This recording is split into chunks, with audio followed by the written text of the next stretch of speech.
Ever walk down the street and bam, something totally unexpected for a brand stops you in your tracks? It's like that double take moment. You're like, hold on, did that just happen? That's the magic of guerrilla marketing. And today, we're diving deep into the strategies behind these unforgettable campaigns.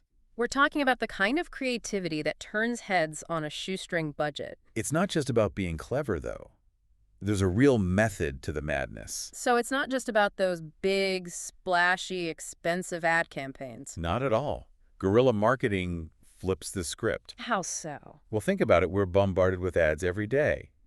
But guerrilla marketing cuts through the noise. By being so unexpected. Exactly. It's about grabbing attention in a way that traditional advertising just can't. And because it's so unexpected, people talk about it. They share it. It goes viral. You hit the nail on the head. That organic buzz is marketing gold. It's way more valuable than a billboard that everyone just tunes out. Makes sense. You're not just seeing an ad, you're having an experience. Precisely. And that's what makes it so effective. One of our sources, a marketing firm that specializes in guerrilla marketing, found these unconventional tactics can generate up to 60% higher engagement rates. 60%! That's huge! No wonder brands are flocking to this. Right. But here's the thing. It's not as simple as just pulling off a random stunt. There's got to be a strategy behind it, right? Absolutely. And all of our sources agree. It starts with knowing your audience inside and out. I mean, like, who are you trying to reach with this campaign? More than just demographics. It's about understanding their values, their humor, what makes them tick. Because a campaign that works on, say, college students probably wouldn't land the same way with retirees. Exactly. It's about meeting your audience where they are literally and figuratively with a message tailored to their interests. Can you give me an example of a campaign that really nailed this audience connection? Oh, absolutely. There was this brilliant campaign by a sustainable transport company. They wanted to promote cycling to work. Right. So what do? They installed stationary bikes hooked up to smoothie blenders in a busy downtown area during morning rush hour. Wait, what? Yeah. Commuters could hop on, pedal to blend their own smoothie, all while learning about the benefits of cycling to work. That's genius. It's interactive, it's healthy, and it aligns perfectly with the target audience, eco-conscious young professional. Right. And the results were incredible. They saw a huge spike in app downloads and social media mentions. It's amazing what a little creativity can do. It's not just about being clever, though. It's about strategically aligning your message with your audience and the environment. Which brings us to our next point. Location, location, location. It's all about finding the perfect stage for your marketing masterpiece. Exactly. You want a space that not only aligns with your target audience, but also amplifies the message you're trying to convey. It's like picking the perfect spot for a surprise party. You want to make sure the right people are there to see it. 100%. And that they'll appreciate the effort you put into it. You know, one of our sources mentioned a campaign by this language learning app. It really highlights how important location is for these types of campaigns. Oh, yeah. What did they do? Well, they plastered these like witty, grammatically challenging phrases in another language all over a university campus. Clever! Right. So students walking by, they're bound to stop and try to figure it out. Exactly. Yeah. And then they're sharing it online, and suddenly everyone's talking about grammar without even realizing it's an ad. See, that's just smart. They understood their audience, like you were saying, students, where to find them on campus, and they made it fun. Exactly. They nailed the location, and that made all the difference. So we've got the audience, the location. What else makes these campaigns really stick? Well, our sources all agree that it's not just about being in the right place at the right time. It's about telling a story. Because stories are memorable. Exactly. Think about the emotional impact of that WestJet Christmas Miracle campaign. They turned a regular travel experience into something truly special.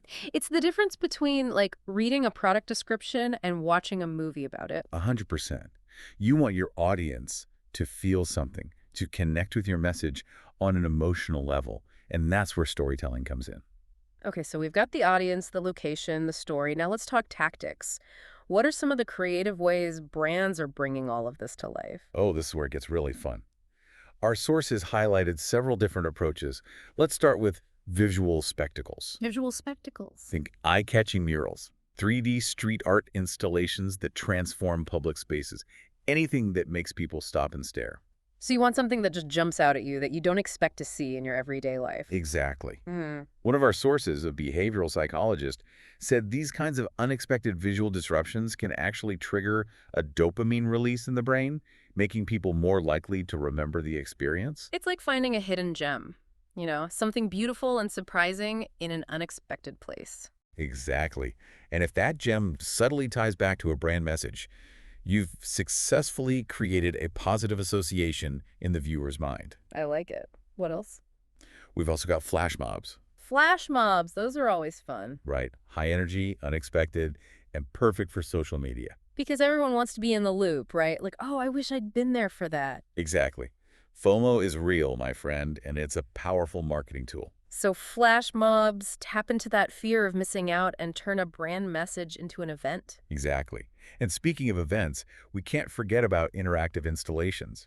These are all about audience participation, turning passive viewers into active participants. Oh, right, like those pop-up shops that are everywhere these days. Yeah, or even something simpler, like that campaign with a giant gumball machine that dispensed personalized fortunes. Oh, yeah, I remember that one. Right. People were lined for blocks just to get their fortune and share it on social media. It's like, how can you resist something that's playful and personalized? Exactly. It's all about those positive emotions. Delight, amusement, surprise. Those are the things people remember. For sure. Okay, so we've covered visual spectacles, flash mobs, interactive installations. What else? Well, no discussion about guerrilla marketing would be complete without mentioning stunts and pranks. Right, but as we talked about earlier, it's a fine line to walk. You got to be careful not to offend anyone. You got it. When done right, a well-executed stunt can generate massive buzz, but it has to be clever and engaging, never mean-spirited or offensive.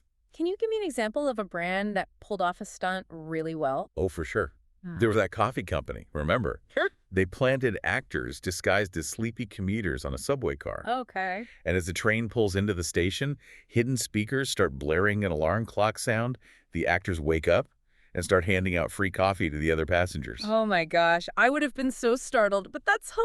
hilarious. It was unexpected, it was funny, and it was relevant.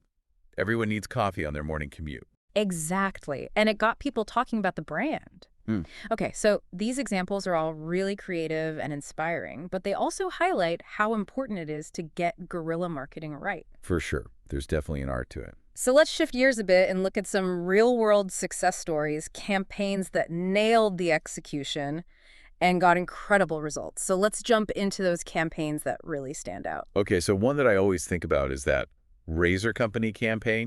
They replaced those grimy bathroom mirrors in those city bars. Oh, yeah, I remember this. And they put in these really nice ones. With the message on them. Yes. Looking sharp shouldn't cost a fortune. They're so good. Such a simple idea. It's effective, though. It is, because it's true. You're in the bathroom. You're looking in the mirror. And it's useful. You need a mirror in the bathroom. Exactly. They totally got their target market to young people going to bars. For sure. What other campaigns were, like, really, really successful? There was that one by that online clothing company. They did this whole lost luggage return pop-up thing in a train station. No way. So smart. I know. They were giving out free outfits. Like, oh, is this yours? People probably thought they were doing, like, a good deed. Right. Until they realized it was all from their new collection. It was so clever. It was. I remember seeing pictures of it everywhere. People were raving about it online. That was brilliant marketing. It was. It's making me think about the possible downsides. Yeah, it's not all sunshine and rainbows, right? I think, what could go wrong? Where you're walking a fine line with some of this stuff. You don't want to be offensive. Exactly. Like, remember that time that one company, they projected their logo on that monument? Oh, yeah, that was not good. It did not go over well. People were really upset. They thought it was disrespectful. Rightfully so. And it's hard to measure if these things are working all the time. Like, how do you know if it was worth the effort? Yeah, you don't get those nice, neat reports like you would with a normal campaign. It's not as straightforward. So for anyone listening who wants to try this out, what should they take away from all of this? Don't just follow trends. Be authentic. Right. Make sure it makes sense for your company. And plan. Don't forget those logistics. And get those social media posts ready. Yes. Use those hashtags. Make it easy for people to share. Exactly. This has been so much fun. It has. I'm ready to go out and shake up the marketing world now. Me too. Thanks for joining us for this deep dive into guerrilla marketing. Until next time, stay creative.